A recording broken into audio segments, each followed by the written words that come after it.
तर नमस्कार म्हणजे आज आपण गेलेलो आहे ज्योतिबाला आणि ज्योतिबावरला सगळा व्ह्यू तुम्हाला दाखवणार आहे। ज्योतिबाला जाताना गिरोली घाटातून गेला तर सर्वोत्तम, कारण इथं असणाऱ्या झाडी जंगल एक नंबर बघायला मिळते आणि निसर्गाचा एकदम एन्जॉय करता येतोय।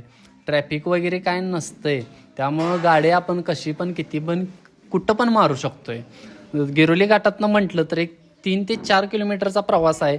निसर्गरम्य असं वातावरण आहे आणि खूप छान वाटतंय। ज्योतिबाला जाताना या रोडचा तुम्ही नक्की वापर करा, कारण केरली रोडला पण जाता येते आणि गिरोली घाटाच्या मार्गा पण जाता येते। तर तुम्हाला कुठलं योग्य वाटते त्या योग्य मार्गाने तुम्ही जाऊ शकता। ज्योतिबावर गेल्यानंतर गाडी पार्किंग करायचं, भव्य दिव्य अशी मोठीच्या मोठी ज्योतिबा रायाची कमान दिसत्या। कमानीतून आत गेल्यानंतर हे असे छोटे मोठे स्टॉल दिसतात। स्टॉलवर असणारी गर्दी, इथलं असणारं वातावरण खूप छान वाटतं। ते तर लहान मुलांना मिळणारे गिफ्ट, इथं मिळणारे नाश्त्यासाठी लस्सी, सगळं तुम्हाला एकदम इथं स्वस्त दरात मिळते। इथंच बघा ज्योतिबावरचा तुम्ही जो व्हिडिओ बघताय, जिथं गर्दी असत्या, सासनकाठी वगैरे घेऊन जात असत्या, त्यावेळी ज्योतिबाच्या यात्रेला इथं पूर्ण सगळं फुल्ल भरलेलं असते आणि इथं लई गर्दी असत्या। आज काही शुक्रवार होता, शुक्रवारी केलेला व्हिडिओ आहे, त्याच्यामुळं गर्दी वगैरे काही सुद्धा नाही।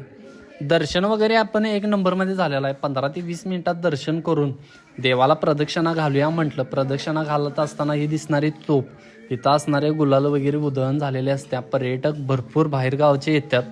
तुम्ही ज्योतिबाला कधी आला नसशीला तर ज्योतिबाला नक्की या, कारण चांगलं इथं वातावरण आहे। ज्योतिबाचं दर्शन करत असताना आत तुम्हाला व्हिडिओ करू देत नाहीत, पण बाहेरचा तुम्ही पूर्ण व्हिडिओ घेऊन इथलं शूट वगैरे काढू शकताय, फोटो वगैरे घेऊ शकताय। पण गाभाऱ्यातलं दर्शन करत असताना तुम्हाला मिळत नाही। इथली लहान मुले पण आलती, ते आपली फॅन्स होती आणि फॅन्सना भेटून एकदम आनंद वाटला। त्यांच्यानंतर भेटून झाल्यानंतर हे बाहेरचे पण पर्यटक आलतीत बघा, कसं टोपी वगैरे घालून आल्यात बघा। चला म्हटलं आता जाऊया आपण घरला जात असताना असं काहीतरी नाश्ता वगैरे करूया म्हटलं, तर चला लस्सी पिऊया म्हटलं। भाऊ कदमाने हाक मारल्या आपण लस्सी प्यायला गेलो।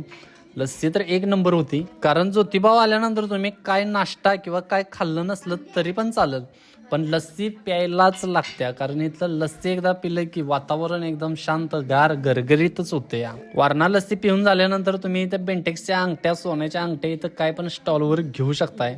घेऊन झाल्यानंतर डायरेक्ट घरची वाट धरायची आणि इथून पुढे तुम्ही कोल्हापुरात एंट्री करून मस्तपैकी कोल्हापुरातला व्ह्यू पण बघू शकताय। तर भावांनो, व्हिडिओ आवडला तर लाईक करा, नवीन व्हिडिओसाठी फॉलो आणि सबस्क्राईब नक्की करा।